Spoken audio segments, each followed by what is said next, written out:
Look, if we're gonna do this, let's do it properly. You want to look at the money? I find it always calms me. I'm not the key. I don't open anything anymore. Osiris, here lies the warrior of the people. Let her cross over! This is deep stuff, Willow. We're talking about raising the dead. You play for kittens? Cup of tea. Almost got shagged. Cup of tea. It's fucking fantastic. I love that sound. Arg.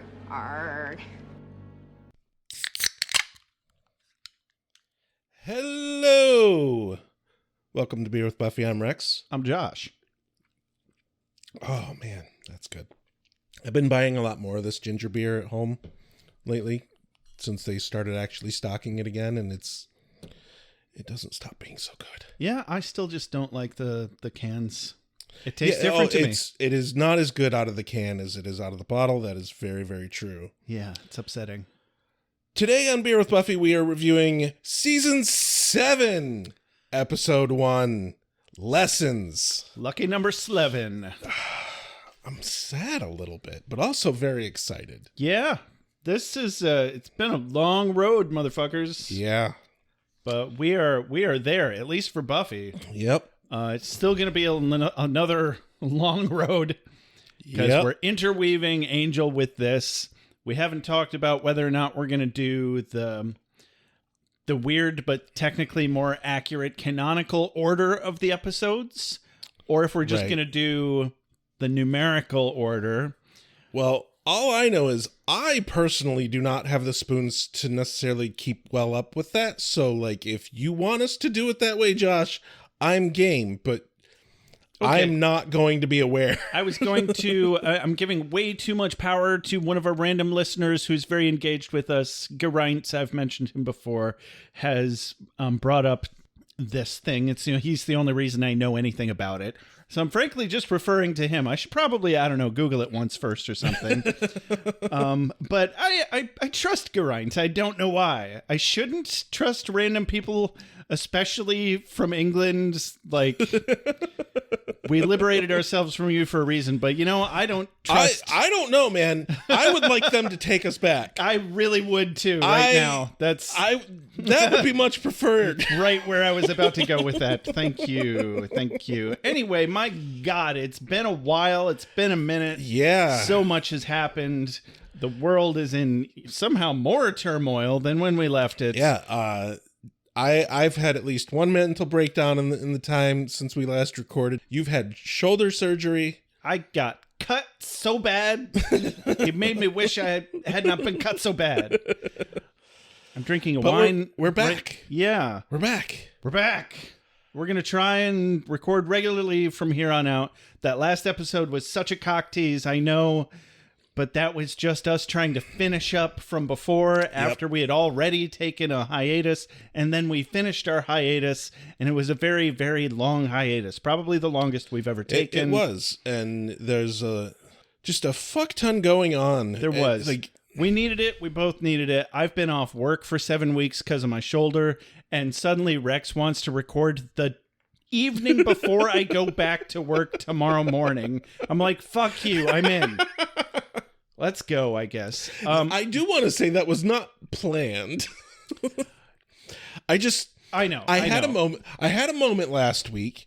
I don't remember what I was doing, but I had a moment last week, and I'm like, I actually want to record again. Right. And I've been meaning to ask you for weeks. It had been a while since I had that inkling again of like, man, I'm finally missing it again. Nah, took you long enough. Dude, mental health is a bitch. Mm-hmm. And with losing Edgar the way I did, like, oh yeah, I don't remember recording the last time we recorded. Like, I literally can't remember it at all. Yep. Like that's how bad it was at the time. I mean, it's just a blip of a visual of us being in the audio booth. That's all I remember. But another thing that's happened since we last recorded that I think we would be remiss not to cover sooner than later. Yeah. Nicholas Brendan passed away, and that truly is sad news. Yeah. I've been a little scared of this because boy, did we we've given the man so much shit, not just for his character, but mostly for his character. We tried to stay away from saying anything about his personal being as a person, which, you know, he had a spotty past, but all I know is Charisma Carpenter and Sarah Michelle Gellar and pretty much everybody that worked with him on the show immediately got on their horns and were like, and started saying all of the amazing connections and times that they had working with him. Yeah. And I knew he was in bad shape. I didn't know he was in that bad a shape. Did not see it coming. Just like with Michelle Trachtenberg. Holy shit. Like, within the last year, I don't think we're outside of a year that we've lost 3 major cast members. Well, 2 main cast members and 1 major player, being Hinton Battle. Yes. It might be a little over a year, but it's still like within the last year. So hopefully the rule of 3s has been sated and will shut the fuck up for another decade or 2. Yeah. Another piece of news since we last recorded, the continuation of Buffy under Sarah Michelle Gellar has been killed. Yeah. Motherfuckers. And they had people cast for it. They had scripts. Well, they did a whole. They were starting to shoot. They did a whole fucking pilot. Yeah, they did the pilot and everything, and it's infuriating. And there's very little chance that it can get picked up by another name because Disney has the rights on lockdown. Oh yeah. And Hulu owns Disney, Disney owns Hulu, which is why they were doing it in the first place. On that same line, by the way, other news in this area is there's currently work on Firefly returning. Yeah. And that is, I guess, is going to be aiming to return in an animated capacity, which would be really cool because a lot of the original cast gets to come back because, you know, they're all over the place working their jobs, but doing voiceovers, you know, you don't have to be in the same place. It's so much easier to do. And so that's super exciting. And since, you know, personally, I like Firefly more than Buffy, that it really excites me. But I actually found out about the news of Firefly and then, like, that day found out the news that Buffy had been trashed. Yeah. And so, like, it was very mixed bag for me that day. I think I told you were at my bonfire that night. Yeah. Because I was so excited about hearing about Firefly, and then you're like, oh, did you know about Buffy? And I'm like, oh, I didn't. Thanks for ruining it. Yeah, sorry. The TV gods giveth, and they taketh away. Yes, they do. God damn it. Anyway, let's get on with the most important business, and that is thanking our doodle-doos. Please do. Doodle-doo. Because, honestly, you lot have been in with us for a long, long while now, and you put up with our hiatuses, and we love you so much for it. Yeah, my God, do we have any left? We do, and it's still, like, there were a few people that I think dropped off here and there, but it's still a good long list. Still hanging in there? Oh, yeah. Still That's a good long news. list. They are Alex Blackmore, Krista Bear, Where Did Beer and Buffy Go? ? Oh, no. Pixie Dark, Elon Miller Bond, Tracy Kidd, Monica FT, Tsuba Spike, Audrey Two French Last Names. No spaces in this. Hold on. I gotta fucking parse these words. Oh, there we go. Is it the turtle one? No. The secret treasure can be found. Oh, good. Yeah. Good to know that there is a secret treasure and that it can be found. I'll be looking for that. Nathan Lancey, Rachel Doodle-Doo, Canadian Clubby and Soda. Mr. Tabalicious, Sandra Craig, Jay Sommer, Karen Moon, Pat... Oh, God damn it.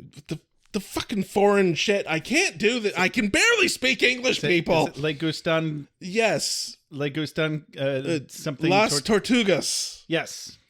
Two-tone magister of many monikers gnome. Kelly MC, Jesse Rain, Carrie Phillips. Thank you so much. Without you, this show literally is not possible. Woo! Yeah, by the way, the title of our podcast is Beer with Buffy, not Beer and Buffy. Yes. But you know what? It's the thought that counts. Yeah. I was almost going to say, no, that's a different podcast, but no, that's Booze with Buffy. Did you know there's a podcast called Booze with Buffy? Yes. That came out many years after we started, and I'm like, what are you doing? I am aware. What are you doing? Did you not Google? Like, Google it once. We did a lot of fucking searching to make sure that when we picked the name for our podcast, that it was definitely not used, and it wasn't super close to another one. And somehow we still didn't realize or notice that there was an episode of Buffy with the word beer in it, which I'm still not convinced is a bad thing. Right. No. Anyway. Oh my God, I Googled us just to see if we were in any way still culturally relevant. I sent you a screenshot. Yeah. Maybe the Google AI knew what I wanted to see. Did you Google it with your own normal browser? Did you do it in the privacy mode? I did not turn on privacy mode. See, that's... If you want to look up yourself... You look up yourself through the privacy mode. But then it's not associated with what you have already searched. All I typed in was Buffy podcasts. And basically, we weren't in the top 3 that it mentioned, but we were in the next 3 that it was like, also good are these ones. Point is, we showed up in the initial blurb. Right. So... yeah, I'm going to quit jacking myself off, and I'm going to do a fucking podcast for you guys now. By the way, we got a new review. Excuse me while I jack us off a little more. No. It's a review. They're doing it for us. Excuse me while I let...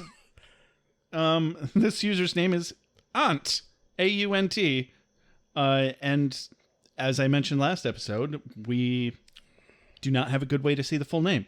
No, we do not. So their review is titled "Perfect for a Modern ... Fuck, I gotta find a way to see these. Okay, I got it. I got the whole thing. It's by Aunt Alice 17. Title is "Perfect for a Modern Rewatch." 5 stars. Thank you.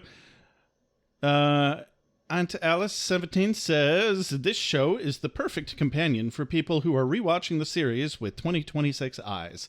The guys are funny and insightful and offer pertinent commentary." We're pertinent! If you do say so yourself. And you do. Yeah. We're pertinent. Yeah. I like being pertinent. I've never been called pertinent before. Usually I get pedantic. I mean... I am a bit pedantic. That's also very true. Okay. I didn't say I was called pedantic inaccurately. I oftentimes am called pedantic accurately. But it's nice to hear pertinent instead of pedantic. It's nice to hear. Absolutely. All right. We're done jacking ourselves off. Yes. We're done getting jacked off by you. Now it's time for us to jack off you. It's time for a mom synopsis. Oh. Ew. Why would you go there? Why is that where your mind goes, Rex? Because that's the order of operations. You know, what I realized just now is your name Rex rhymes with sex. I never realized that before. That must be why I get so excited every episode. Jeez. Getting me all worked up over here, Rex. There it is again. Jesus Christ. Woof. I hope that's a joke and you didn't just now after we've known each other for so fucking long. You know what? It is a joke because I thought of it earlier today. And I was like, how did I never think of that before? We have known each other for 15 years. Yep, not once.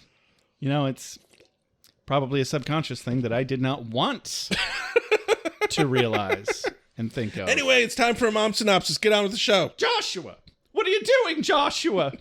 Well, you know how basements are super fun and like my favorite place to be? Oh, don't be so sarcastic, Joshua. That's why I tried to force you to live in my basement as an adult, even though I had a spare bedroom. Right. Yeah, that's where you shove all the things that you don't want to deal with, like cat boxes, all your old shit that you're hoarding, and of course, your son. God forbid I use it as a storage space for myself, though. I need that room for my shit, Joshua. How am I supposed to exist without infinite space to keep all of my emotions that I never learned how to process? No, you're right. You're right. Your willful inability to self-reflect in any way is definitely my problem and moral failing. Thank you. Now, what the hell were you doing in my basement, Joshua? All right. You've got dead people. What? I told you never to talk to Mary Jean and Joe Bob. Well, they were kind of stinking up the place, so I just wanted to let you know, and I took care of it. What? What did you do, Joshua? Well, I couldn't help but notice the growing horde of walking dead apparitions in the basement, and I was like, geez, I bet Mom left the talisman running in the bathroom again. Oh, Lord, no. So I went in there, gave it a little snippy snap, and poof, all your dead people problems are gonzo. They're not dead, Joshua. I was renting out the basement to an old couple. Okay. So that explains why I had to go down there and finish the job. What do you mean, finish the job, Joshua? I just had to mop up some blood is all. What? Weren't they still alive? I didn't see any bodies. You're welcome. Joshua, the talisman was keeping the evil spirits away from the basement. Interesting. Joshua, have you checked the basement since then? Listen, I'm sure the moaning and thumping and cries of agony blaming me for their death is just your old washing machine that needs to be replaced. Or you've loosed a horde of zombie ghosts into my fucking basement, Joshua. Hey, don't blame me for your hoarding problem, Mom. God damn it, Joshua. How many times have I told you not to do necromancy in the house just for the sake of making bad puns? I gotta say, honestly, this is only the 6th or 7th time. Joshua! 6'7"? Yeah, 6'7". What, you don't get that reference?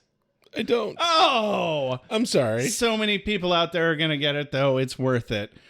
Because today on Buffy the Vampire Slayer, it's a nice night for Buffy to train Dawn how to fight vampires because Sunnydale High School is back, and so is the Hellmouth. Dawn starts classes this week, and Buffy doesn't trust it one bit. Good thing she's got Xander as her sidekick to keep an eye on construction.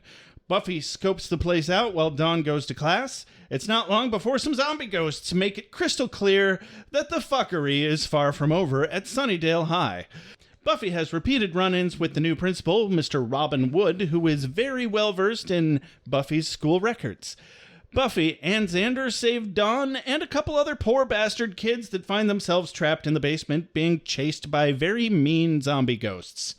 Then Mr. Wood hires Buffy as a part-time counselor. Meanwhile, Willow is in England with Giles being mentored and tutored on how to handle all of her power, and she has a new budding ability to sense and manipulate things from great distances because everything is connected by Mother Earth or some shit. Anya gets a mini intervention from Halfrick informing her that she's gone soft on vengeance and big stuff is coming, so she's going to have to pick a lane. Also, Spike is back and he's gone batshit crazy. The end. Because you don't lie, cheat, or steal, or manipulate.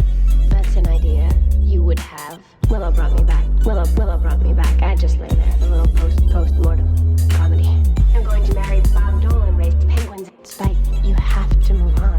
To move. So much easier to talk to when they wanted to kill me. You like Slug? Go with Slug. We open up on Istanbul. It doesn't actually say that it's in Istanbul, but I looked it up on the wiki. Hey. That's nobody's business but the Turks. Well, that's if it was Constantinople. But it's not Constantinople. It's Istanbul. It's Istanbul. Yes. Not Constantinople. Exactly. Been a long time gone, Constantinople. I don't know the rest of the lyrics. But that's nobody's business but the Turks. Yeah, exactly. All right? That's the point here. Yes. Oh, dear God. Anyway, a woman is pursued through the streets of Istanbul, and she is being chased by cultists who catch up to her and kill her with a knife. Well, we don't see her dead. Well, yes, but we do get a really good look at the knife, which apparently is actually going to be an important plot point.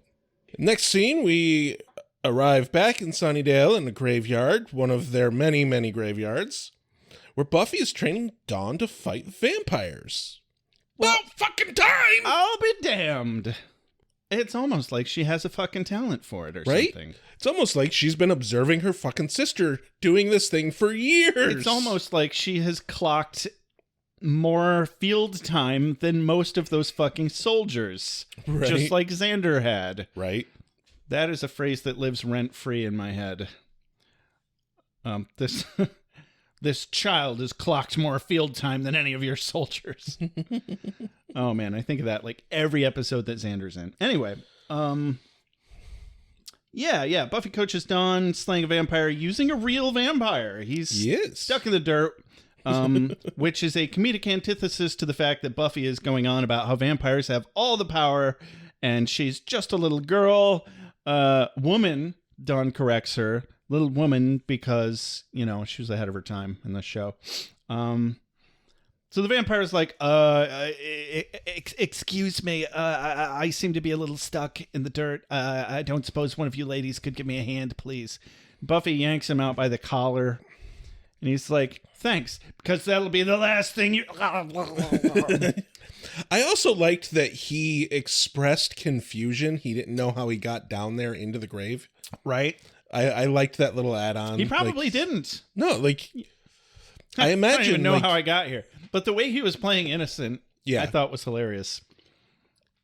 And yeah, Buffy just grabs him by the back of the shirt and just pulls him out of the dirt. And he didn't find that odd at all. Granted, you know, if you're trying to dig yourself out of the dirt, what's even odd anymore? But yeah, he starts to be all menacing towards her. She just grabs his throat and is like, no, I'm the Slayer. You don't get my blood. If you want blood, get hers. And points him at Dawn. Yeah, just an innocent little girl over there that you should eat instead. And so, yeah, she does a stellar job of not dying. And yeah, she even almost kills him. She lunges out of the way and Tai Chi's his ass into a headstone and has a grand moment where she did stake him, but she just missed the heart. Yep.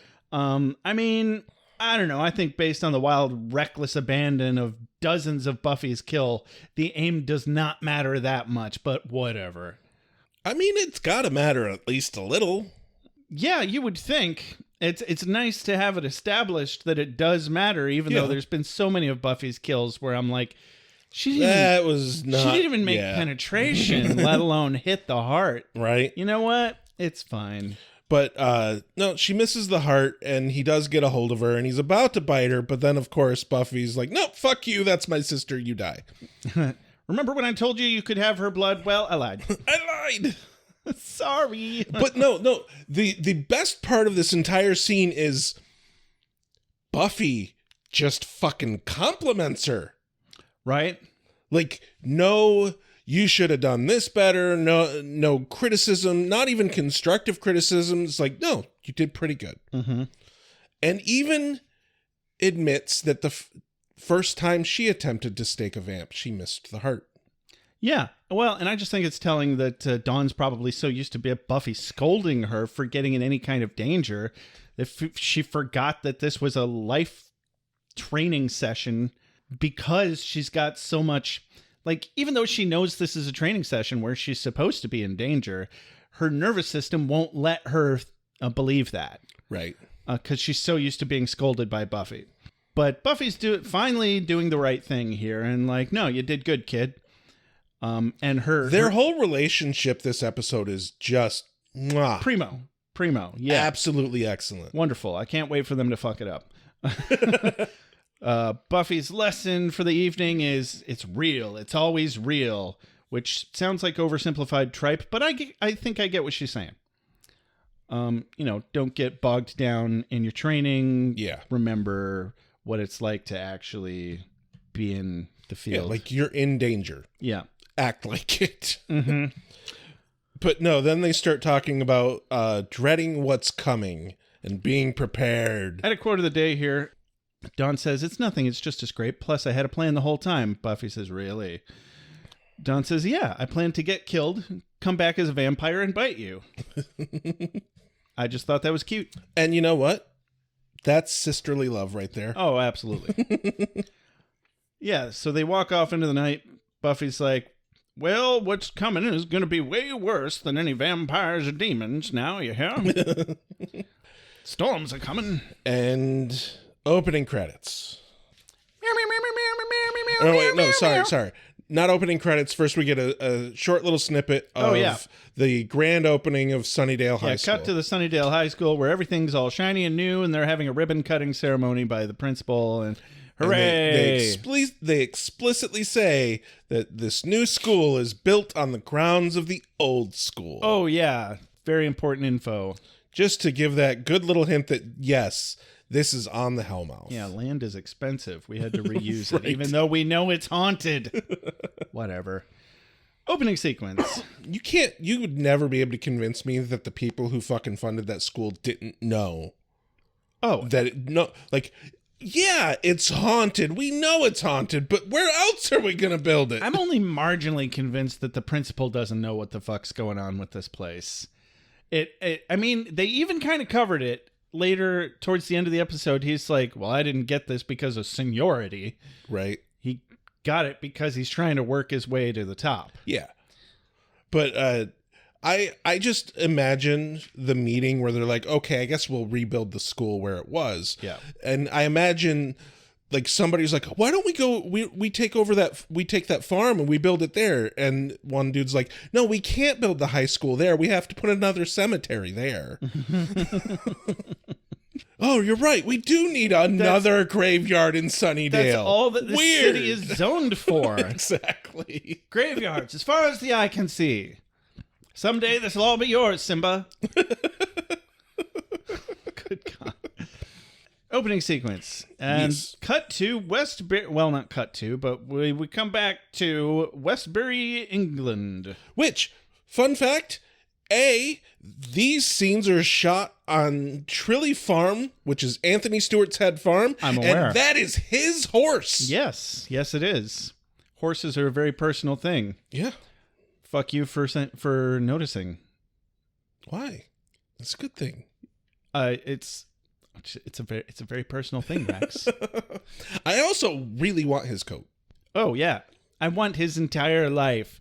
I want his body like a body sock. You want an Anthony Stewart head suit, like an Edgar suit? Yes, and only the original will do. No copies. But you'd have to kill him to like. We don't want to lose Anthony. I'll pay Stewart top dollar. No. $20, maybe even $30 or $40.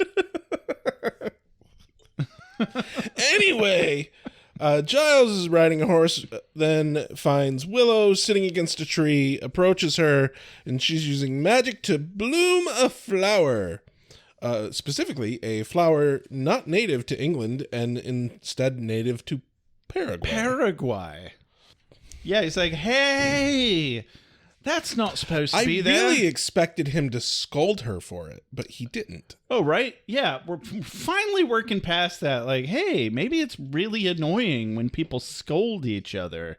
Maybe it's not productive at all. Well, what I think it is he is like leaning that he might end up scolding her, and then when she gives her explanation of like talking about how the earth is all connected and that she brought this flower here through the earth, I think like that's kind of the valid way to do it. That does seem to calm him down a bit. I think he was going to hold back from scolding her regardless. Yeah. He's probably pretty burnt out on scolding her. He did a lot of that in the finale. I'm sure. But yeah, regardless, she's like, "Yeah, bite me, old man. Everything's connected." And And I'm just like, yeah, show me how the soil in Paraguay is connected to the soil in England. No, like, really, show me, because I'm pretty sure you have to go through quite a lot of rock, maybe even some magma. I mean, it's about energy, Josh. With a lot of water on top of it. You go under the water. There's land under the water. Of course. A horse. It's fine. Yeah. It's fine, Josh. Don't think too much about it. I will not. Yeah, I mean, actually, I'm about to bite my own argument in the ass here. Is like, on a grand scale, the oceans are not very deep. No, they're really not. They're basically a puddle. Yeah, Mm-hmm. they're not even that deep. Yeah. I saw something recently about this that, like, if you take, I can't remember specifically, I think it's an apple. The thickness of the skin of an apple is thicker than the depth of the ocean on the earth in relation. Percentage-wise. Yes. Yeah, okay.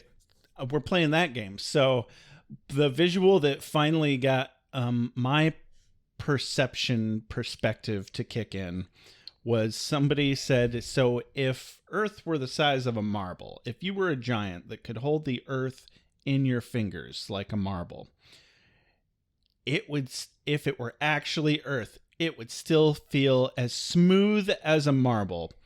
Smoother. No, seriously. Because it would be smoother than a marble. Yeah.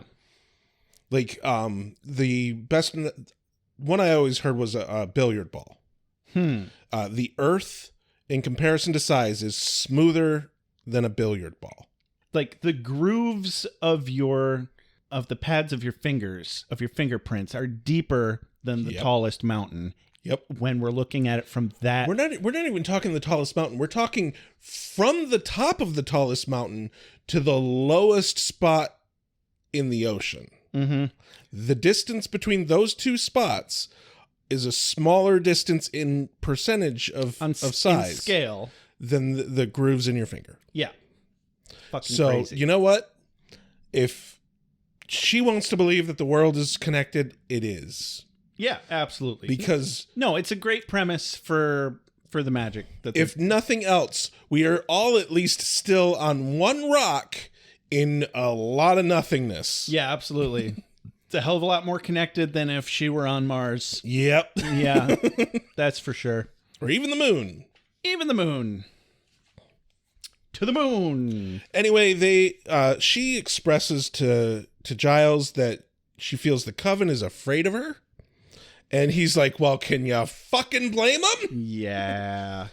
Well, and he was looking for her because she was skipping class or something. Or a lesson. Yes. I'm sure it's not class the way we think of class. Right.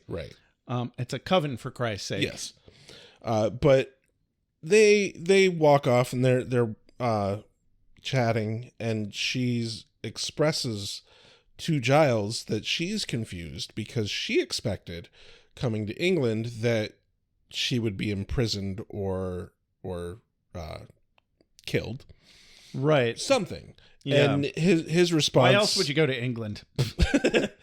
His response is, of course, do you want to be punished? And actually, really just want to say, like, there is a high likelihood that there are a lot of men and women who really want Anthony Stewart Head to say that phrase to them. Do you want to be punished? Top dollar. Like at least $45. Yes. Maybe even $47.50. I tell you what, I'll outbid him every time to wear that man as a sock, as a body sock. After Anthony Stewart Head asks Willow if she wants to be punished, her answer is that she wants to be Willow.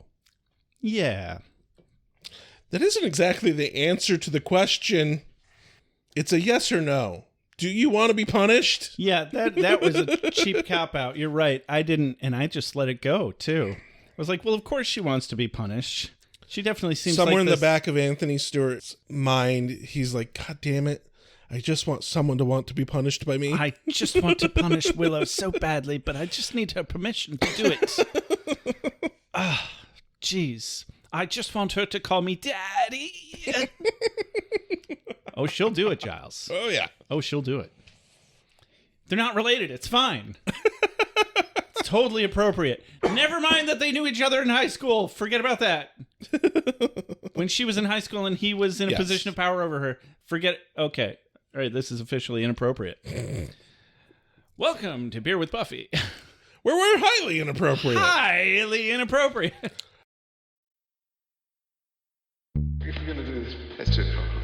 You have no idea just what to do. You have no idea. I'm fine. It's fine. I'm fine. I just need to die. I'm fine. I just need to die for a minute. I thought it best to slip out quietly. We cut to Buffy's house, where Xander has a suit, blueprints, and a new car. This is a Giles suit? No, it's just a regular suit. Oh. It's a pretty good suit, actually. Okay. And did you notice that he has a new car? I thought it seemed a little flashy for him. Because in the last episode, his car got destroyed. I was like, whose car is he borrowing? Why is he wearing a suit? Why does it not look like he just came from a funeral? I really actually love that his career is obviously been progressing this whole time in the background. Because, like, he's running the construction crews that are working at the school. Oh, yeah, he's just kicking ass. Like, he's... taking names. Yeah, he's doing really fucking good. Mm-hmm. And, like, the car that he has, it's a nice car. Mm-hmm. And it was very much like, he must have been driving that other car just because, like, he didn't want to replace it because it's cheaper. Good. Yeah. Yeah. But, like... it's still worth more to you as a car than the amount of money you could get out of it. Yeah, yeah. I just really like the idea that, like, his career's been progressing and everything, and they haven't, like, made episodes about that or anything. Sure. I like when they have continuity that's happening in the background. Yeah. Yeah, I love when there's visual storytelling in a visual medium that, isn't just about something that's happening exactly this moment. But it also did make me think, if this was shot today, not that they would ever fucking do a goddamn TV show with 20-some episodes. I fucking miss it. Can't get more than 10 out of them these days. Maximum. I honestly think that if this was shot today, this visual storytelling would have been spoon-fed. Oh, right. Buffy would have mentioned, oh, you got a new car. And he would have been like, yeah, since my last one got destroyed last year. Right. And I'm doing so much better. I'm running all of these construction crews. Exactly. Like, I just watched a video about what Half-Life would have been like 20 years ago if it were like a AAA game today, and it's to the exact same vein. Like, you would have had Barney on radio feeding you tips about everything, and my spouse absolutely fucking loves the Resident Evil games. It is their favorite franchise of games. Yeah. And the new Resident Evil 9 just came out, and they fucking beat it 4 times already. Christ. Reeves. Yeah.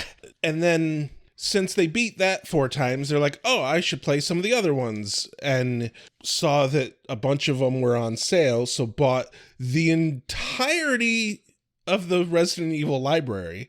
And decided to start playing them from the beginning of the ones they hadn't played. That's a lot of Resident Evil. And so they've been playing through Resident Evil 0, which came out like for the PlayStation 2, like early PlayStation 2. Yeah, God, I was in like 10th grade. And so I've been watching them play this, and like it just made me think about like how much fucking hand-holding there is now in video games. Yeah, it's too much. And like, because there was one point where back in my day, there was one point that they could not figure out how to get to a specific place. Yeah. And like, it was very much there wasn't the fucking yellow paint that pointed them in the right direction or something like that, and the other thing is this was one of the Resident Evil games that had the static camera shots. So when you move on to screen and off screen, and then it's a new camera angle. Yeah. Which it was funny because I never played those games. And so I got to witness the whole problem of like you're running in one direction and the camera shifts and then your character immediately turns around and runs back off screen because the direction changed. Oh, I would hate that. Yeah, it's one of the like running jokes about that. But I got to witness that and the game design of that era, and which I hadn't seen in forever. Mm-hmm. And it's like, man, there's just so much hand holding. Honestly, a lot of the hand holding that has come around about today, I believe, is because, like, yeah, we have a nostalgia of all of this non-hand holding era, but like I went back and I played Fallout 1 and 2 and it was fucking brutal. And I'm like, boy, I wish I had a little more hand holding here. Like, just because I grew up in that time doesn't mean that I can read their fucking minds. Yeah. And yeah, there were a lot of things that I'm like, I never would have fucking guessed that. But I suppose there's an argument that you weren't necessarily supposed to. Right. You were supposed to accidentally find it on one of your 27 playthroughs. And that gave it more replayability value because we couldn't buy 50 games at a time on a Steam sale. That's true. That were on and never play them. All right. Let's get back on track here. Sure. That was entirely my fault. I understand. It sure was. So I'll get us back on track. Do a little tap dance. Sing the Rex has a tangent song. There's a song? Yeah. I didn't know there was a song. You sang it for the musical episode. I thought that was a fever dream. Two things can be true. You're right. Two things can be true. Also, like, I don't fucking remember the lyrics. Oh, God, no. I mean, I just remember it was about Hunchback of Notre Dame or some shit. Hunchback of Notre Dame. Anyway, Xander goes in to Buffy's house. Buffy yells for Dawn to get ready and that she made cereal for breakfast. And Xander cleverly points out, how does one make cereal? Well, you put the box next to the milk. Yeah. Honestly, that's further than you need to go. Right. Like, honestly, if you do that for too long, the milk's going to go bad. Yeah. Unless you put the box in the fridge. Which I've been doing because I'm worried about bugs getting into my cereal.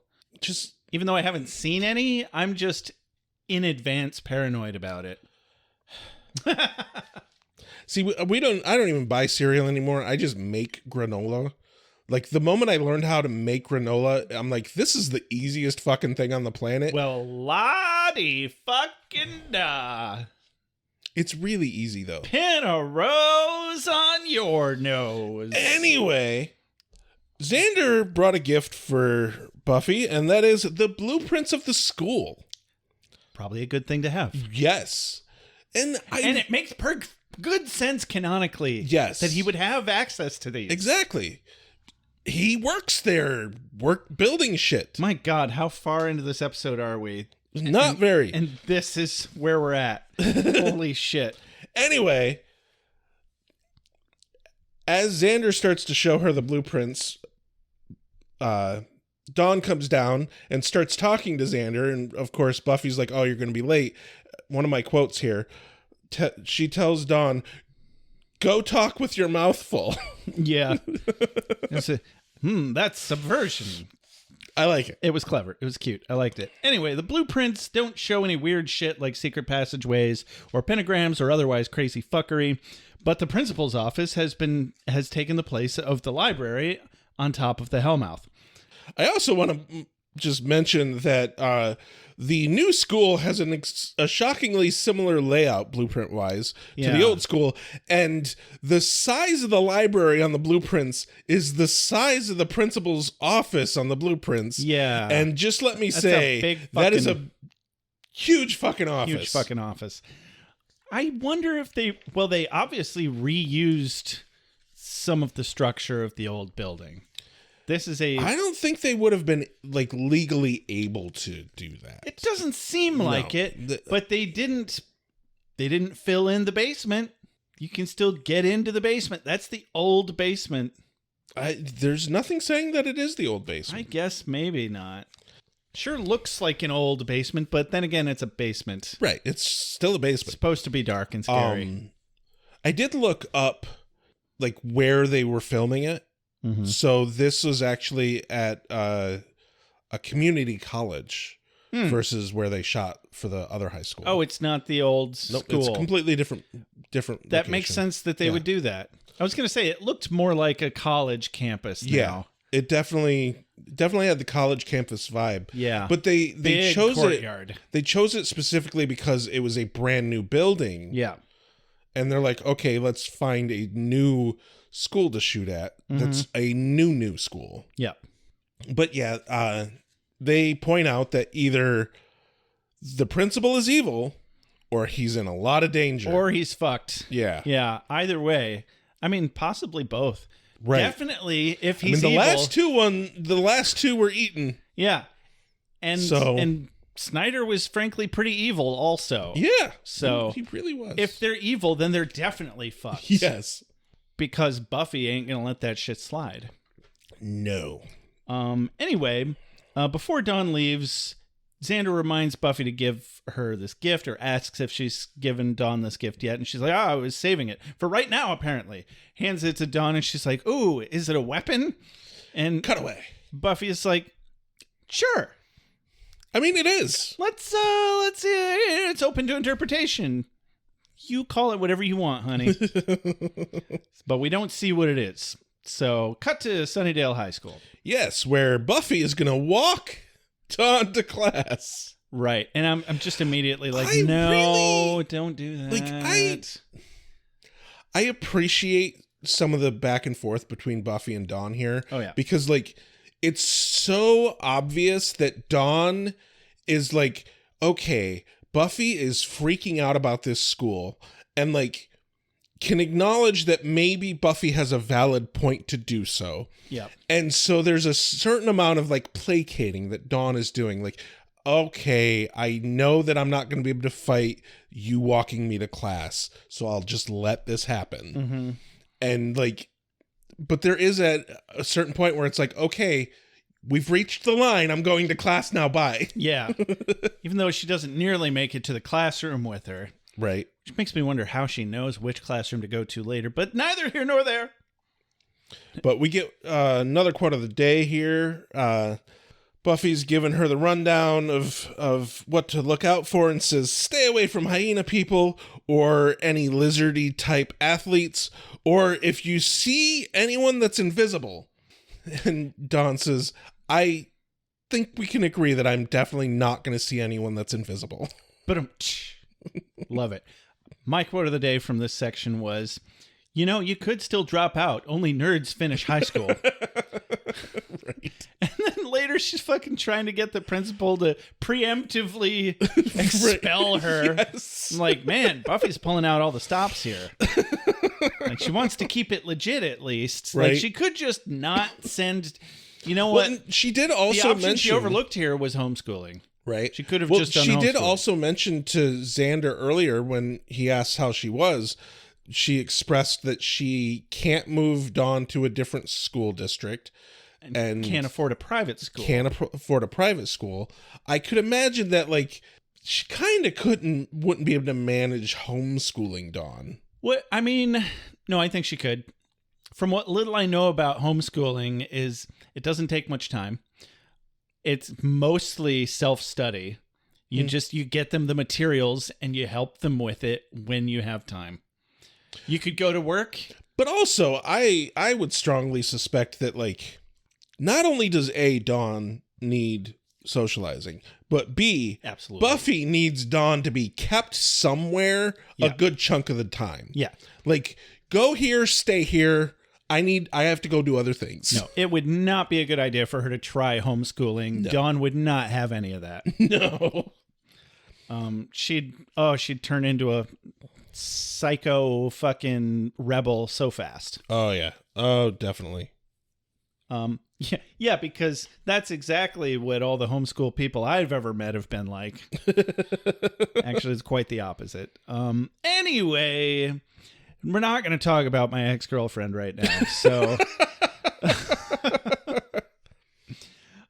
so Buffy goes on about all the shit to look out for and how evil the place is. We meet our new principal, Robin Wood, which is one letter away from Robin Hood. Can't be a coincidence. I wonder what the gag is there. I also find it somewhat ironically humorous that the actor's name is D.B. Woodside. I didn't know that. Yeah, that's funny. It cracks me up. I always find it really funny when it's an got actor the word wood in it. Well, just anytime an actor plays a character that has the same name as them or close name, always amuses me. Yeah. Anyway, he mistakes Buffy for Dawn's mom. She's like, oh God, do I have mom hair? After Buffy freaking out about having mom hair, he reveals that he has heard of her because of course he has. Right. She's the main fucking character of the TV show they're in together. Jeez. I like to think that at some point in time, somebody, when they hired him, was like, okay, look, if you happen to see this person running around, just let her be. She's doing good work. If she runs up to you and says to do something, just do what she says, because you're probably, that's the only way you're going to live. Canonically, the character. I was thinking the actors on set. It was, if you see the star of the show, just let her do her job. Yeah. Maybe that's a good... You know, I can imagine them actually saying that too. Two things can be true. She's been running this show for a long time. Yeah. Just let her do her thing. So he takes off after a very brief introduction, but Buffy, of course, finds him suspicious, and Dawn's like, yeah, of course he is. And she breaks free of her reins, and she's like rattling off all the things Buffy was probably going to say to her upon departure. She's like, yeah, the stake is not the power. You never know what's coming. To serve man is a cookbook, which I had to look up. That's really? An old sci-fi short story that got made into a Twilight Zone episode. Yes. Is that the one where Soylent Green comes from? Yes. That's funny. Okay. To serve man is a cookbook. Ah. Anyway. I was being patient, but it took too long. I was a demon. I was a demon. You're stupid. You're stupid. This whole marriage thing, crazy. Zombies don't eat brains. Why are you torturing me? People think that wrong. I didn't ask to be all crazy. Cut to inside.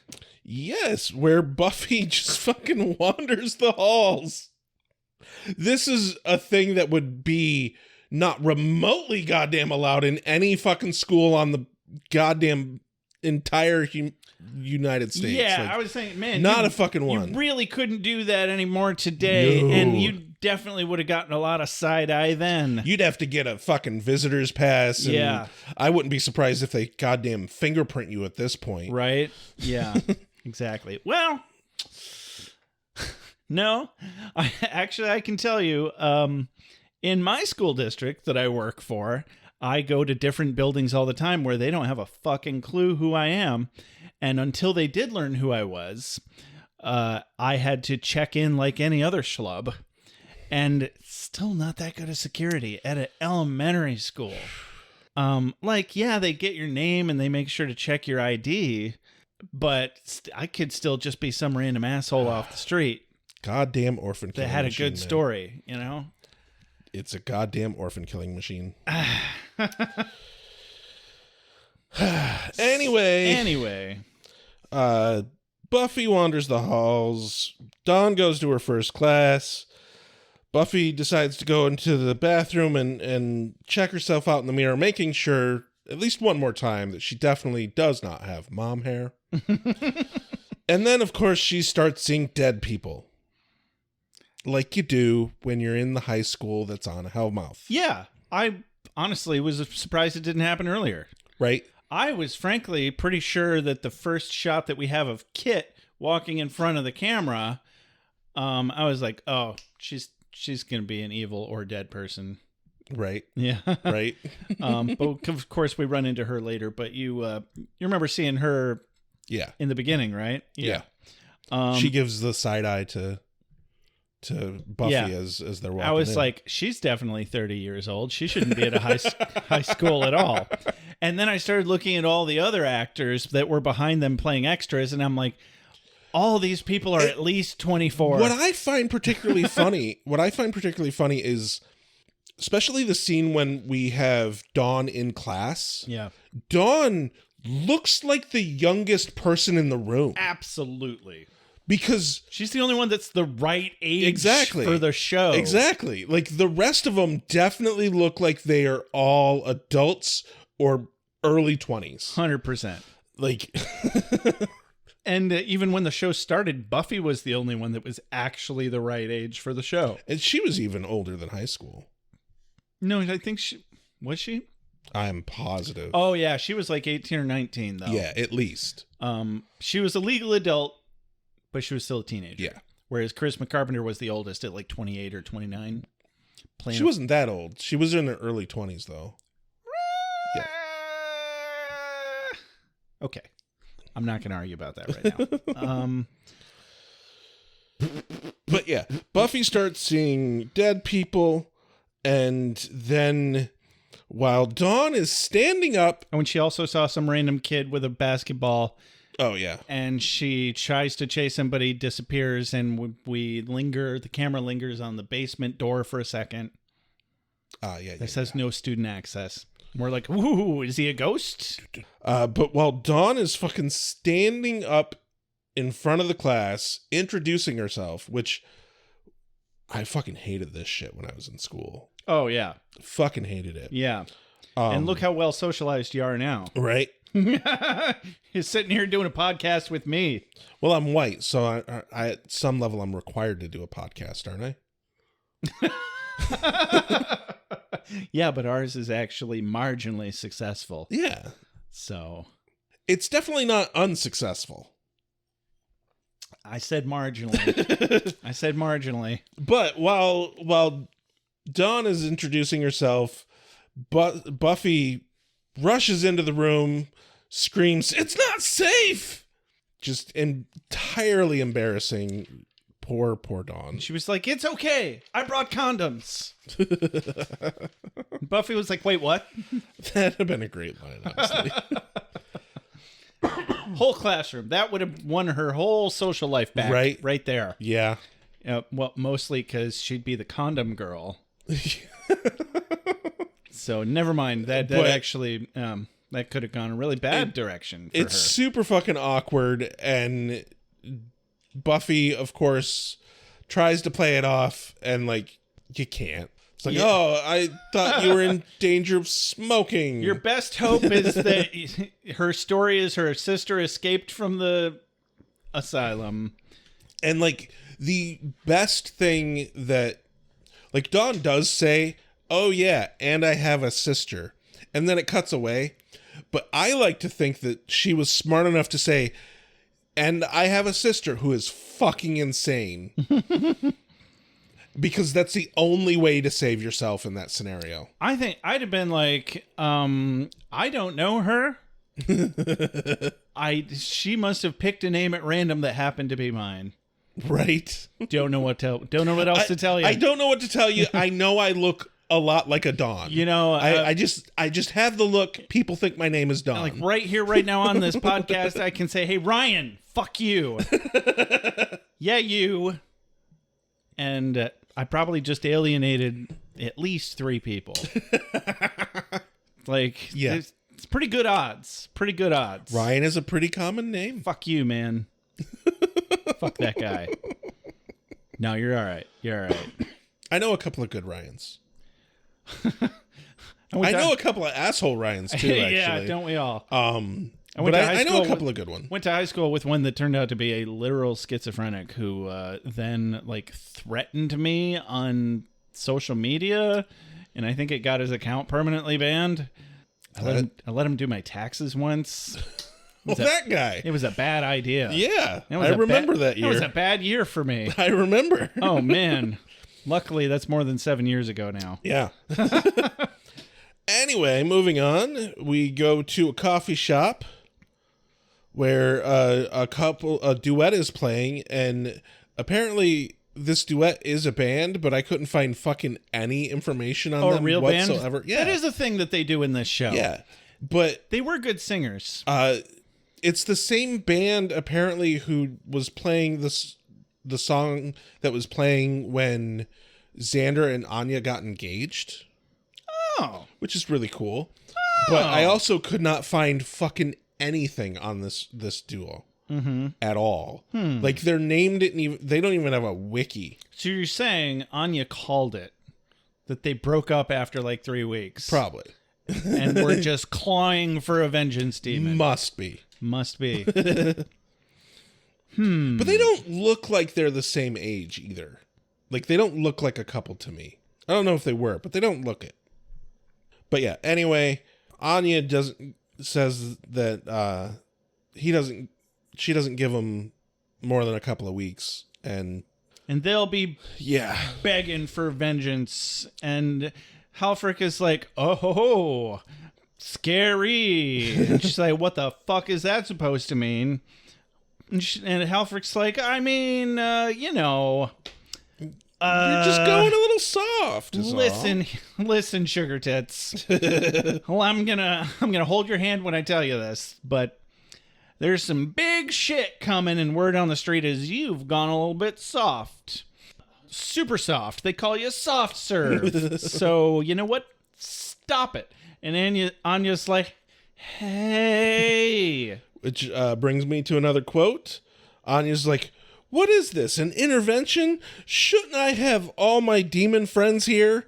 To which Halfrick says, sweetie, they are. Dun, dun, dun. Oh, I just got that. You only have one. I just got that. Oh, you didn't get it in the moment? Halfrick was the only one. Yes. I was like, shit, that's ominous. Where are they? Oh, my. No, she doesn't have any demon friends. What does that imply? Fuck, I've gone soft. I'm so dumb, Rex. We can't take this long off ever again. I've gone dumb. Was I always this? Don't answer that. No. Nobody answer that. If you answer that, I will give you a free hoodie. No, I won't give you a free hoodie. That's what I meant to say. Damn. Okay. Cut back to Sunnydale High, where apparently I need to go. Teach me the arithmetics. Well, we can't have a 40-something in a high school, man. People will notice that. Billy Madison did it. Why can't I? He wasn't 40 at the time. Oh. He was late 20s. Late 20s, early 30s at the absolute oldest. That's still a huge faux pas. Like, that's very illegal. Yeah. They should not have done that.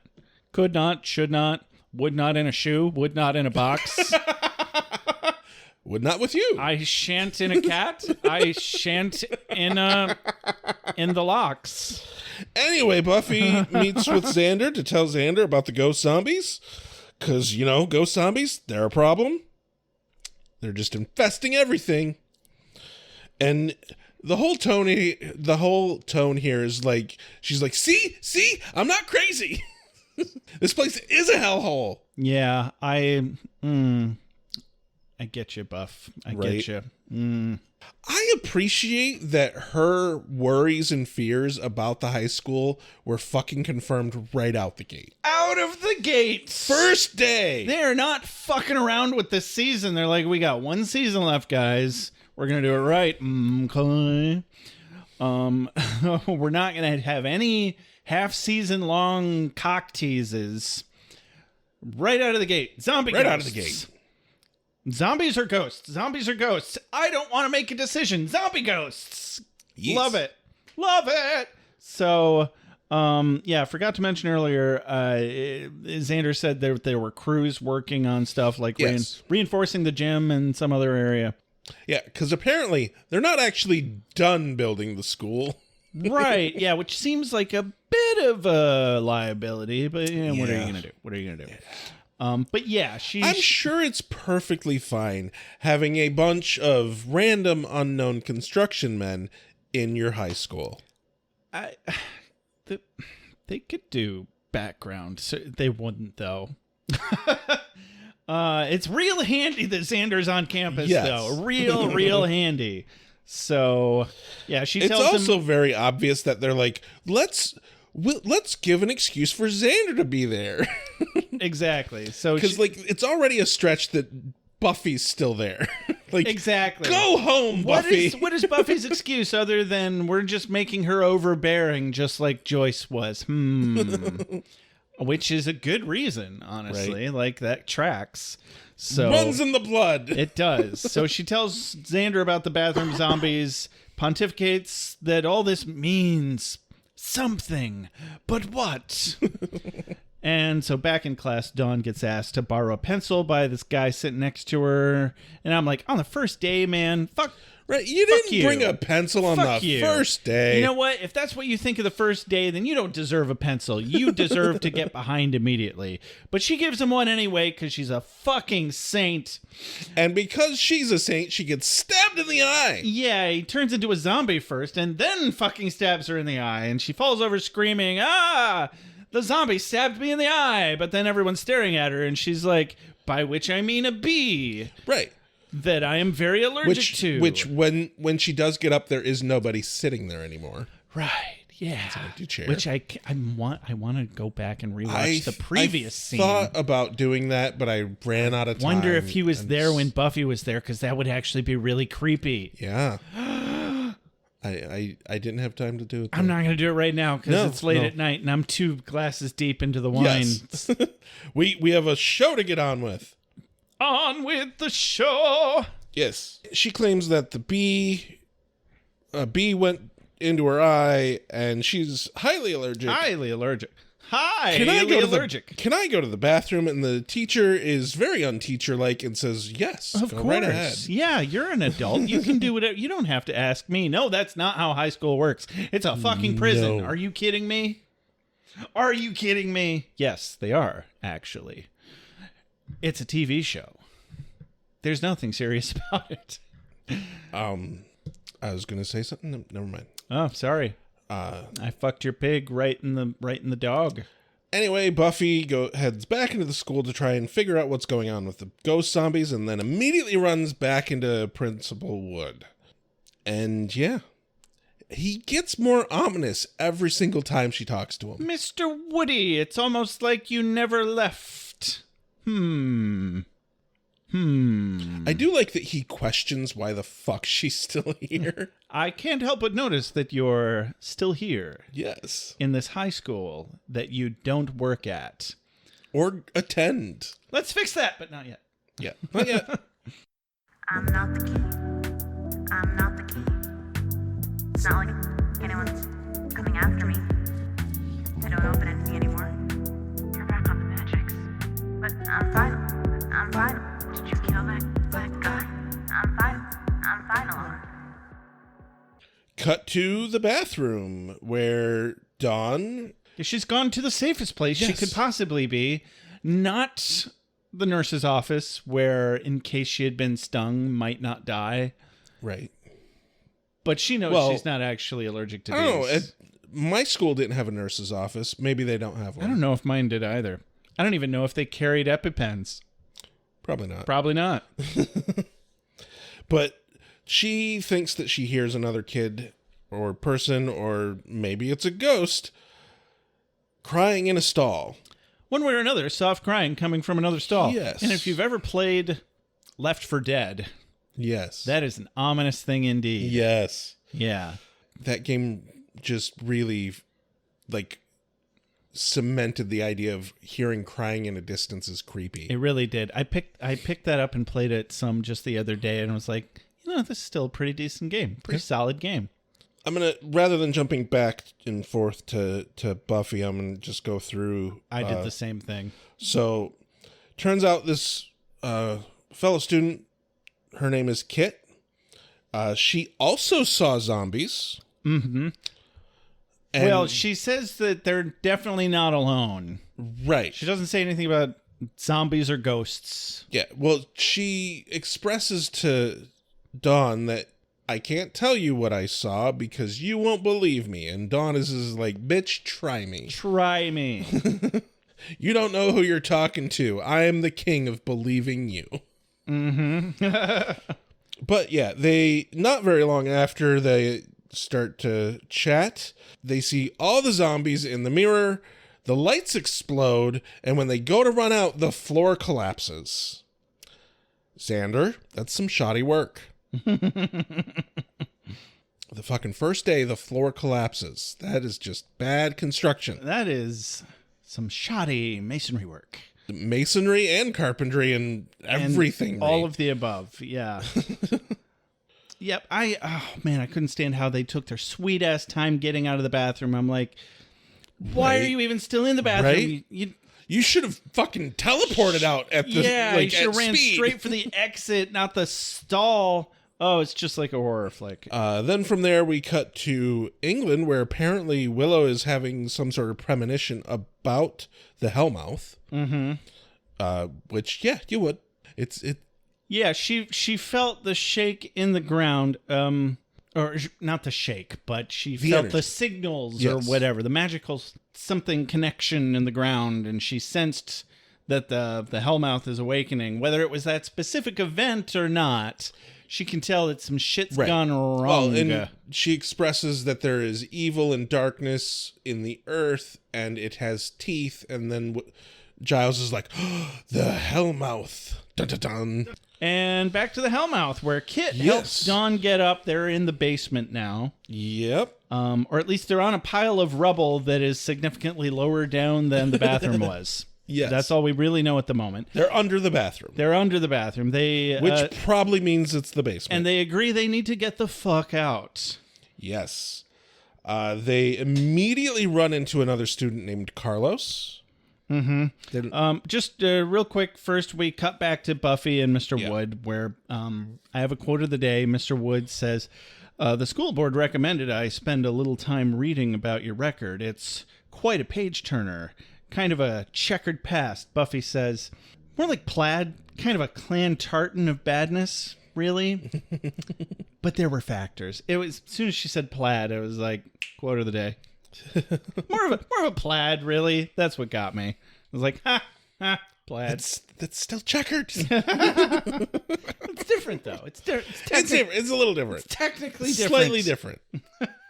And I also do like that Dawn is wearing kind of like an Argyle sort of sweater, which also is kind of checkered.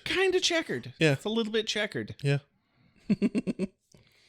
So back down in the basement, Dawn and Kit run into Carlos, and then immediately they run into the ghosts, zombies. And then Dawn pulls out her weapon, a cell phone. A cell phone. Man, we've been saying it for years. If only. Like, they finally brought it out on Angel, and now they're like, deploy to the Buffy. Yep. The and cell she phone. Calls Buffy. Ba-da-da-da. And, of course, Principal Wood is like, that's why we don't allow cell phones on campus. Yeah, they're a bit loud. You're kind of disturbing the people around you. If you don't mind, Miss Summers. See, I was out of high school by the time cell phones really had picked up any steam. Yeah. So, like, I never experienced any scenarios where, like, oh, you can't have a cell phone on campus. Oh my in God. School. I was in high school for the walkie-talkie Nokia's phase. God. Like, one of my teachers had one, and I had one, and like all day, every day, hey, where you at?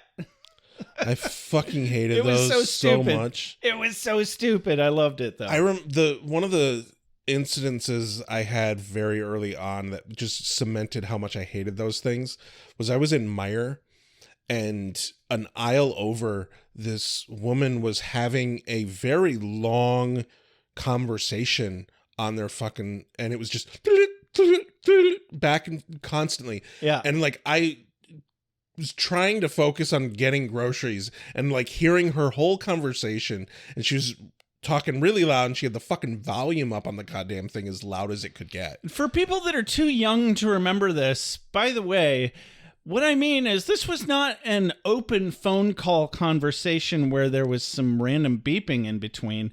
I mean, you didn't have to call a person. You could literally just press the button on your phone with the person that you wanted to contact, and they didn't have to answer it. It would just automatically make a beeping sound on their end, and then you could talk, and everyone could hear you on their end. You were on speakerphone.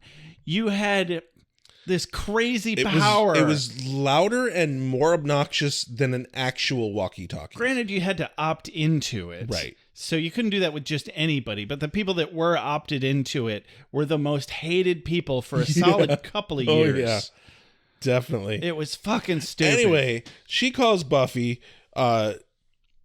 immediately starts telling Buffy what's going on, which is just fucking glorious. And Buffy doesn't, like, question anything. But Dawn does take a moment to be like, and isn't it amazing how good the reception is? I mean, I'm in a basement. Yeah, isn't it great that we mentioned that on script? Right. We're establishing that canonically, Buffy. Yes. And then, of course, because Buffy gives the excuse of it being the dog walker is calling her. Yeah. She says, 3 of them dead? And so Principal Wood's like, your 3 dogs are dead? No, you have to go. That he believed it was the best part. Good luck with your dog tragedy. Yeah. I think my favorite part is that he doesn't actually ask her about it later. Right? By the way, I noticed you're still in my school after your trio dog tragedy. Yeah.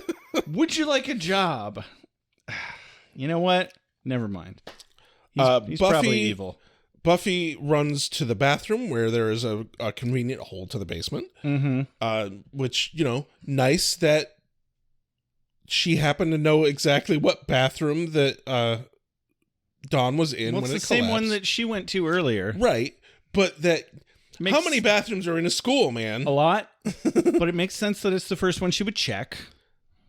And it's the one nearest Dawn's classroom, which she probably just had paperwork so she knew which room number it was. Yeah. So definitely. I'm gonna give that one an okay. That one I can see enough subtext that it makes sense. Yes.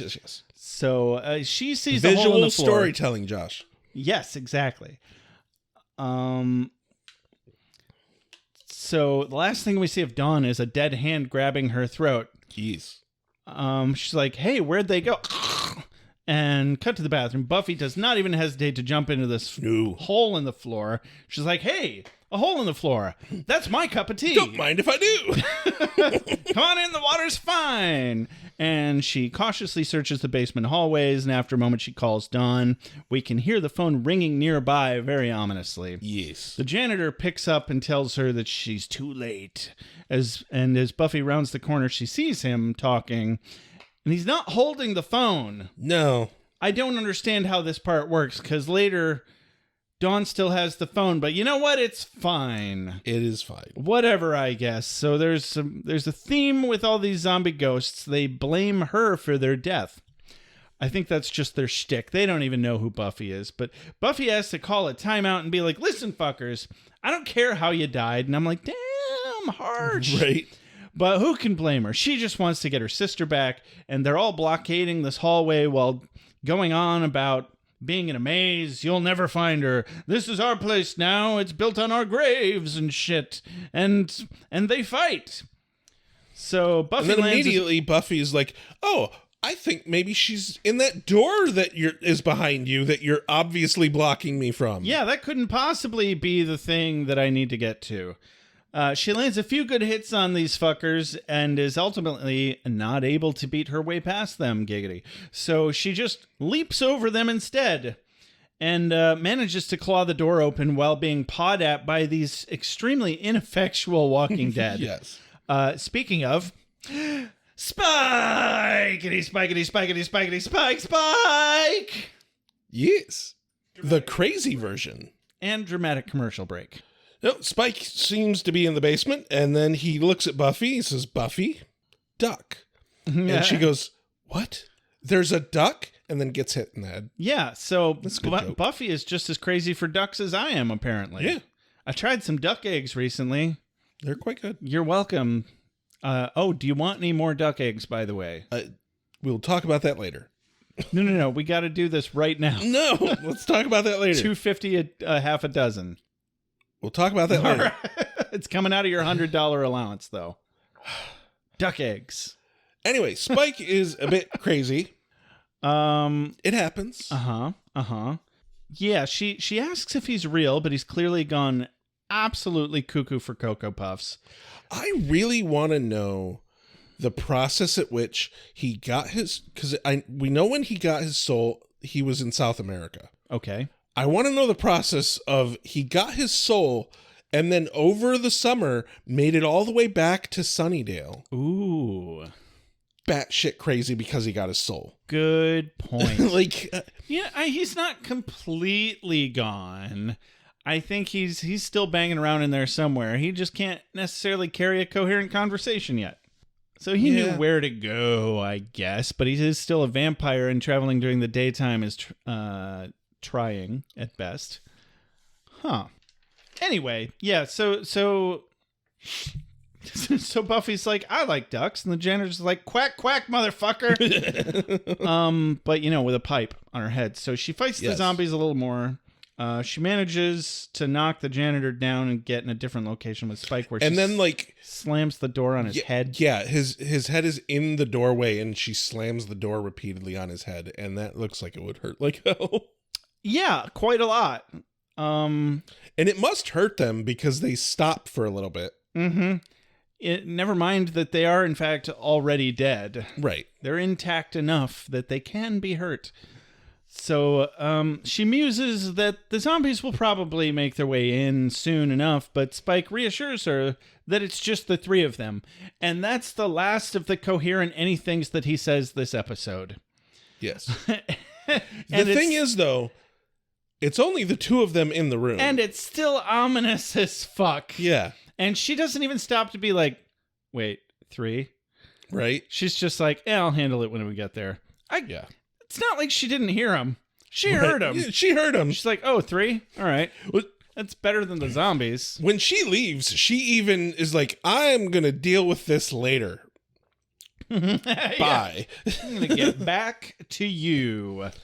But yeah, Dawn calls again. Buffy's talking to her on the phone, and she expresses to Dawn that it's weird because these are zombies, but they are also ghosts, and they're ghost zombies, but they can't be both. Yeah. Zombies don't disappear, and ghosts can't hit you. So what are they? And so Spike... I'm sorry, two coherent things. Yes. So Spike points out to Buffy, they're manifest spirits to seek vengeance. Any child could guess that. Controlled by a talisman specifically. Yes. And to which Dawn on the other line is, who was that now? Who did I hear on the other phone? C'est quoi? Buffy ignores this question. She does. No one, not my rapist. No. Certainly not. She's like, okay. She's like, so you know what? Find a weapon. Find a weapon, probably besides the cell phone. Yes. And then she asks Spike, "Are you coming? You gonna get on this shit? Welcome back. Help me save Dawn. It's Tuesday." And he rambles on about this being his home. He's always been here. Oh, right. Crazy. Yeah. So Buffy's like, I'll put a pin in that. Exactly. Put a pin in that. It's just, he just took the words right out of my mouth. Oh, sorry. Here, you can have them back. Thank you. She said, I'm going to put a pin in that. I will get back to you. She throws open the door and it's like, hey, fuckers. She... Fuckers? Fuckers? So, Dawn... Fuckers? Fuckers? Mine? Are you done? Fuckers? I'm going to throw shit at you. Just don't get anything on the carpet. That way lies spooky carnival death. Carnival death. Carnival death. Chicks, relax. Spooky carnival death. Carnival death. Carnival death. I'm a man, I'm a tool. There's some plastic that breaks. Whoa.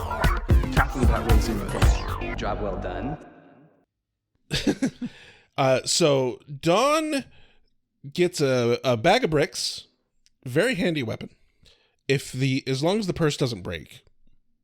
It looked like leather. And then, of course, Buffy, a few steps out of the room that Spike is in, realizes that she saw the talisman in the bathroom. Yeah. And hey, she has an extra pair of hands on campus and calls Xander to go find the talisman. Could have sworn she kept the talisman, but I didn't bother to go back and check. No, she just set it back on the counter, I think. Okay, well, that's dumb. Yeah.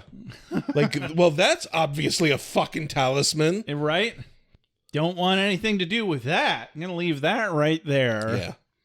So the zombies show up to attack Dawn and the other students. And Dawn, plays the hero well. Oh, yeah. Well, she's got a hell of a lot more experience than these other two tits. Yeah, no shit. But immediately starts swinging at the zombies. She's not very good with the brick bag, mind you. She does hit that one bitch right in the baby maker, though. Yeah. And the janitor bro doesn't like that at all. He's like, hey, you don't beat up girls. I beat up girls. Yeah. That's my job. To the moon, Donnie. And so we get a fight between Buffy kicks in the door. Not full on Kool-Aid Man. It's more like, does B&E kick in. More of a, oh, yeah. Yeah. More, yeah. Yeah, exactly. Yeah. Oh, yeah. More of a, yeah. Yeah. Gives it the old Donatello from Secret of the Ooze. Yeah. Yeah. Yeah. And then she fights the zombie ghosts. Tell me you're an 80s kid without telling me you're an 80s kid. Shit. I actually watched the original Ninja Turtles movie not that long ago. It's Me still too. so fucking good. I probably watched it. No, I probably watched it because you watched it, because it was up on the Plex. On Plex. That's hilarious. Yeah. Because I saw it. I'm like, I haven't watched that in forever. I started trying to watch the third one. I had to remove it and so that it could go away. We were both like, no, this is trash. No, it is. Anyway, Xander finds the bathroom and is like, this is a contractor nightmare. Because there's a giant hole in the floor that he knows he's going to have to fix. No, he didn't say it's a contractor nightmare. He says, whoa, contracty goodness. Oh, yeah. No, that's lawsuit goodness, my friend. I think he was just thinking, ooh, money. Oh, right. Thing that I can fix for money. But he very quickly finds the talisman. He does get attacked by the female zombie. Yeah. She jumps on his back. Right onto his back. Yeah. And that's probably the most attention he's had in months. Yeah, probably. Yeah. But also, if you're trying to stop someone from breaking your talisman, that's poor tactics. Right? You He's go still for the got front. both of his hands. Yeah. He needs both of those. It does not stop him from breaking the talisman. He breaks it. And, and the ghosts go bye-bye. And she goes bye-bye. And then my favorite part of this whole scenario, though, is they're gone, and Buffy's like, yeah, Xander must have broke the talisman. And Dawn's like, how did you know there was a talisman? And Buffy, without missing a beat, says, there's always a talisman. There's always a talisman. Just like there's always loose bricks in the basement of a high school. Exactly. Which I wanted to shit on when she was like, ooh, I'll put these loose bricks here in this backpack. And then I was like, oh, actually, no. There's not a single building in my district that wouldn't have loose bricks in the basement. Carry on. And it's even more likely that they would be there in a new construction. Very related, slight side story that I can only tell you because nobody got hurt. In the auditorium of one of the schools, the newest school in the district, mind you, a brick randomly fell out of the balcony and landed in a seat next to a patron during a show. Oh my God. It's a miracle nobody got hurt. Yeah, no shit. Yeah. So, yeah, loose bricks in a basement, I buy it. So Buffy leads Dawn and Kit and Carlos out of the basement. Sure. Dawn says to Buffy, "You really weren't kidding about this place. Guess it hasn't changed." To which Buffy's response is, "I don't know. Seems smaller." Which is the thing that everyone says when they go back to their high school. It was clever. Yeah. I mean, that's what I said when I went back to my elementary school. Yeah. But I'd probably say it about my high school too. The only reason that joke doesn't quite land for me is like, for fuck's sake, this isn't your high school. It's not the same high school, Yeah. but the joke still works. Yes, it's still solid. Still lands. It's still solid. So cut back to upstairs. Buffy tells the merry band of misfits to stick together, and Kit gives Buffy a big hug, and Carlos tells her she's the coolest mom ever. And I don't know why I love making Buffy uncomfortable about her age, but I think it's hilarious. And Dawn says, well, we've got a few more classes to survive, so bye. Yeah. But then gives Buffy a kiss on the cheek. And I'm like, oh, Yeah. that's cool. Also gives her a look of like, sorry, people keep calling you my mom. Yeah. But you know what? Get used to it. Yeah, right. It's probably better than them knowing you're my sister. I mean, at some point they're going to learn that her mom is dead. Right? Well, her whole classroom knows that it's her sister. Right. Yeah. One of her classes. And then, of course, Principal Wood shows up again. Yeah. He saw this whole exchange and he's like, well. What the fuck did I just see? Are you selling these kids drugs? Did you just unite the only two students in the school with bigger rap sheets than yours? And Buffy's like, oh, it's just a little trauma bonding to get the day started. Know what I mean, Vern? And Wood's like, hey, what if I pay you to do whatever you just did, no matter how suspicious and inappropriate it probably just was? And she's like, yeah. That's great. Let's do that. He also, hold on though, the joke here. What if I pay you not very much? Yes, he specifically is like, I meant, basically, they've been building up this whole like ominous thing of like, why is he looking Buffy up? And turns out he's looking Buffy up because he wants to hire her because she was a misfit and he wants to hire her as a community outreach for the misfits sort of thing. Oh, I mean, I don't think that's why he was looking her up. I think he was looking her up because, well, yeah, whatever. We can discuss it later. That's a whole other thing. But the thing. point is, it's built as this ominous thing, and that's how it's played off. And he expresses that, yeah, he wanted to look her up because he wanted to offer her a job. Yeah. Granted, it is a job that pays very, very little money. Yeah.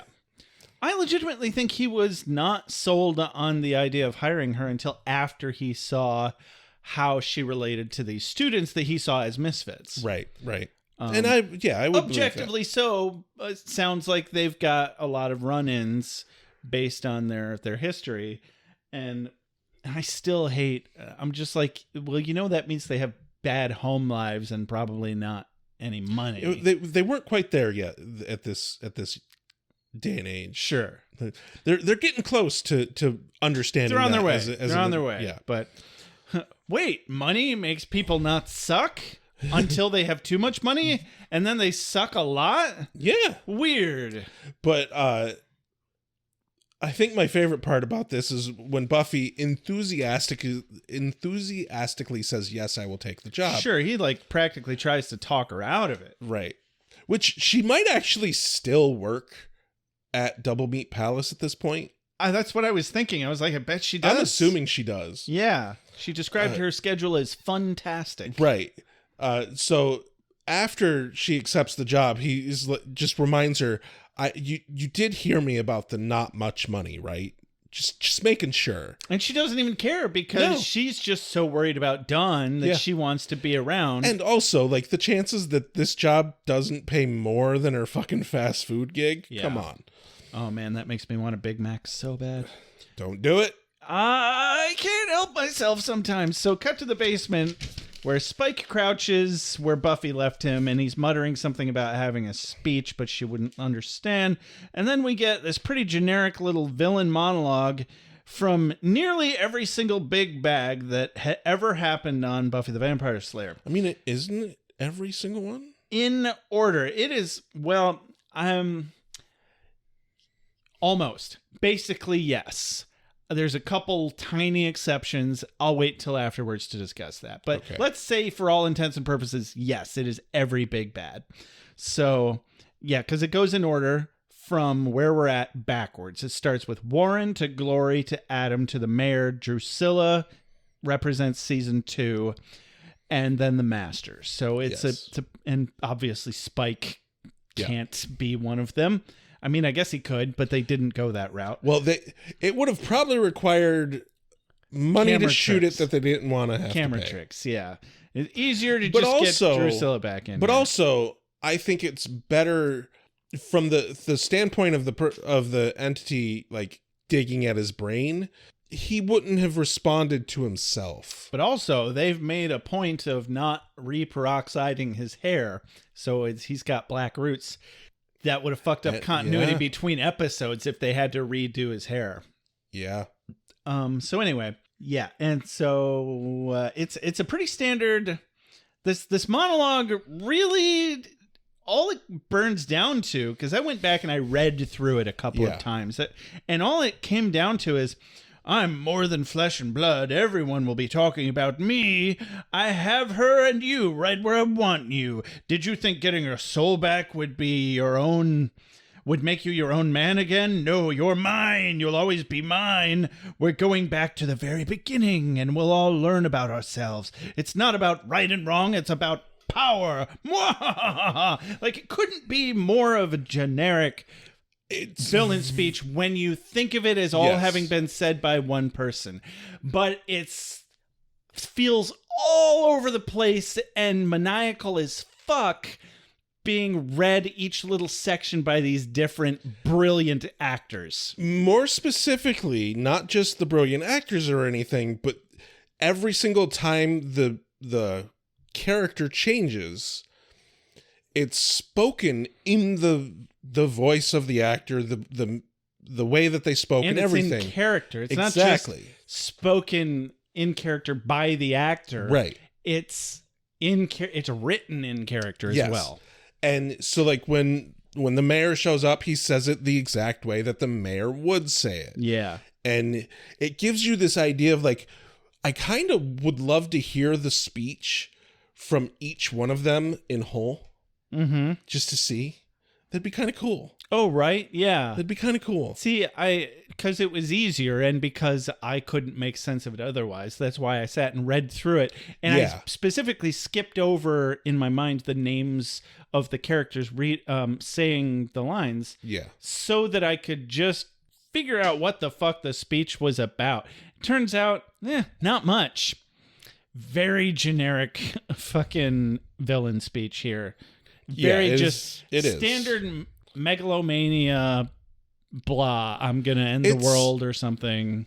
It is solely for the purpose of letting us get to see all the big bads in order again. 100%. And I do like that it was no camera tricks. It was no, like, oh, we're going to use old footage. They brought all the actors back in costume, in makeup.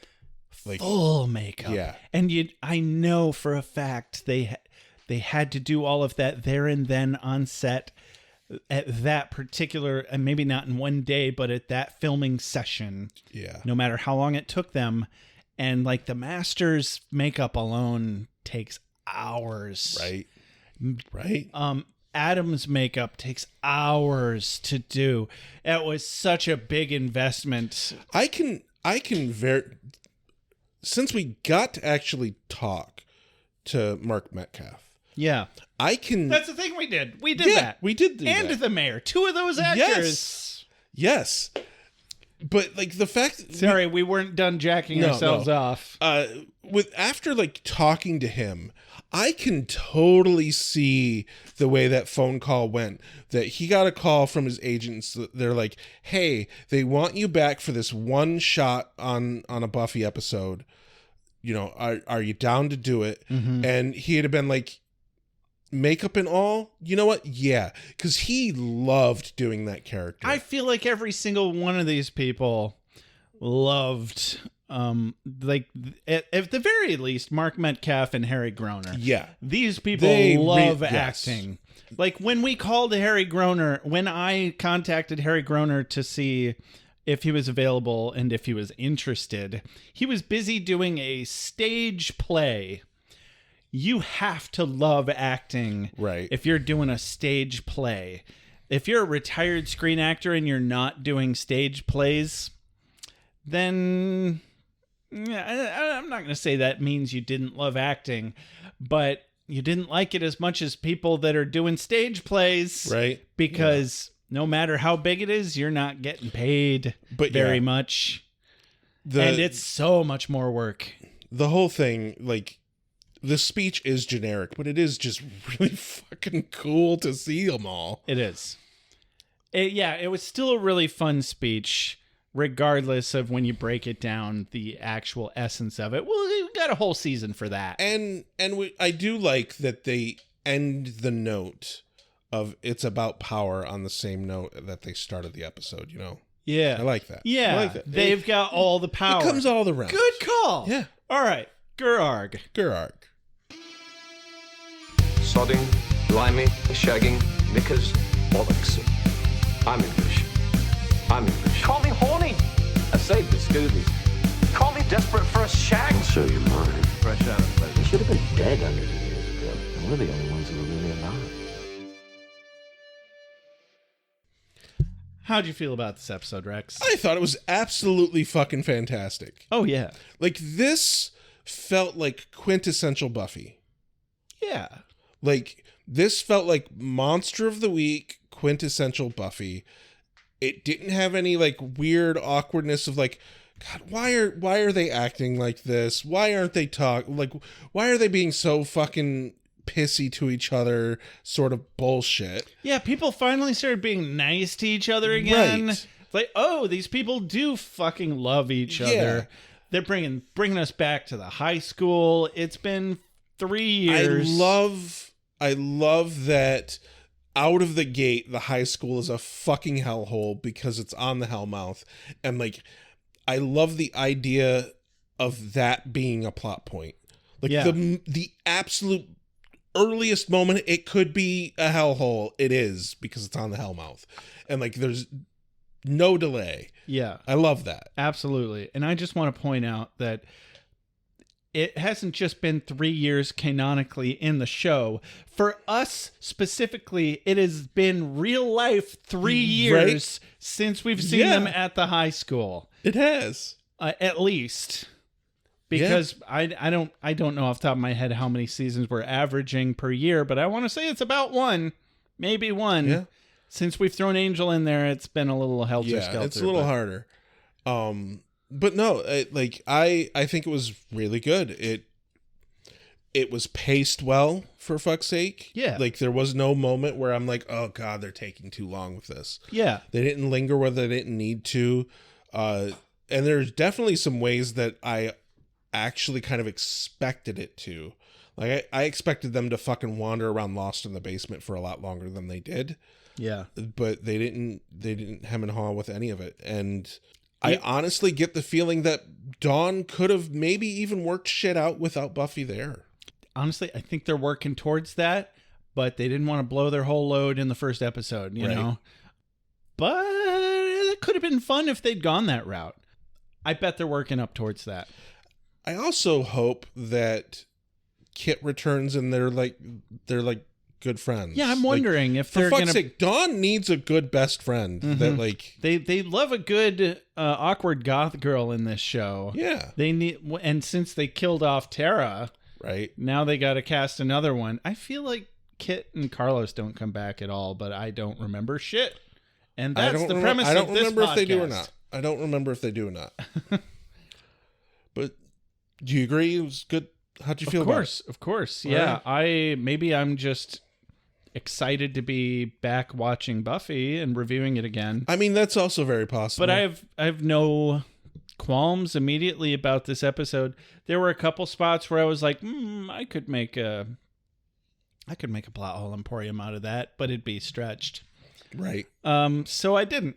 I'm waiting for one to smack me over the head. You're kind of also not gonna get out of any Buffy episodes without at least a little bit of possibility there. A little bit, like, yeah. I want one that just smacks me so hard that I don't have to think about it. I'm just going, are you fucking kidding me? You're actually expecting me to swallow this right now?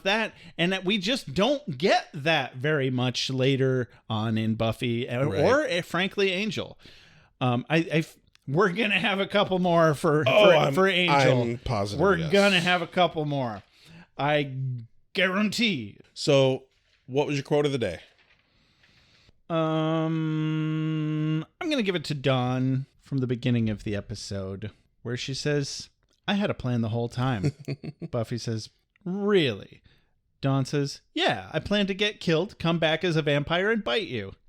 That is truly good, like, sister banter. Absolutely. It was playful. It was cute. So I'm going to first mention, I have an honorable mention, which is, do you want to be punished? It's not my quote of the day, solely because the only reason I personally love the line is my own headcanon connotation. Mm-hmm. Not anything to do with the delivery or use in the episode. Okay. Just I think it's funny that they had him say that line. Sure. My actual quote of the day is going to be, what is this, an intervention? Shouldn't all my demon friends be here? Oh, sweetie. They are. They are.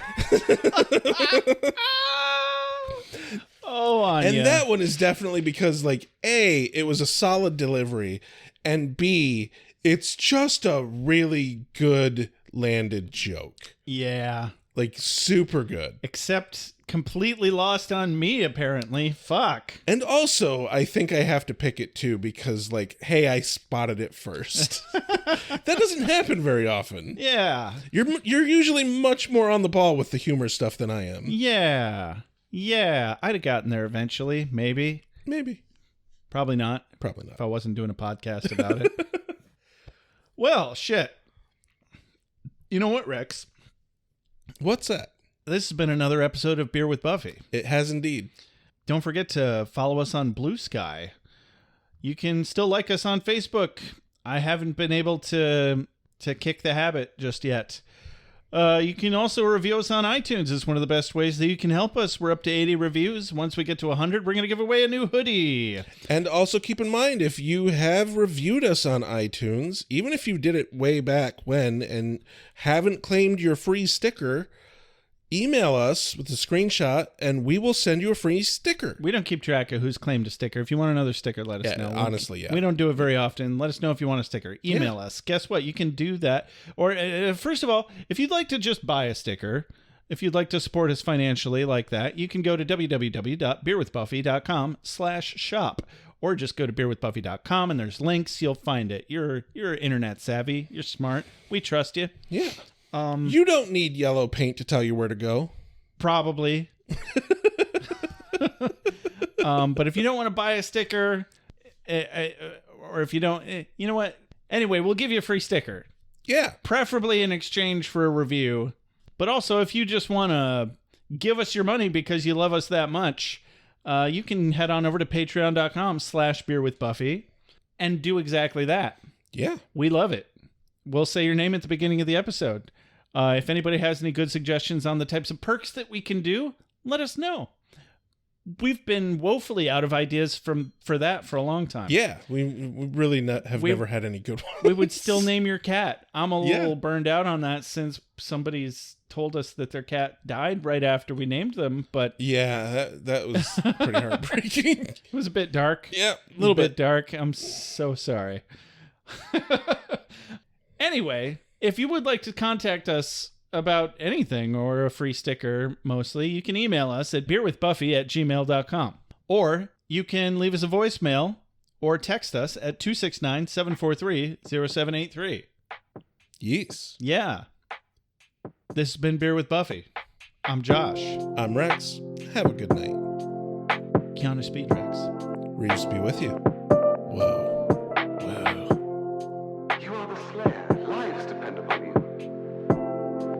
I make allowances for your years, but I expect a certain amount of responsibility, and instead of which you enslave yourself to this cult. You don't like the color?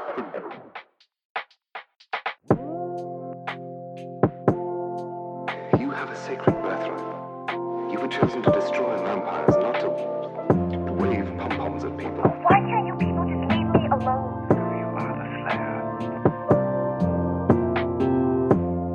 Go ahead. Prepare me.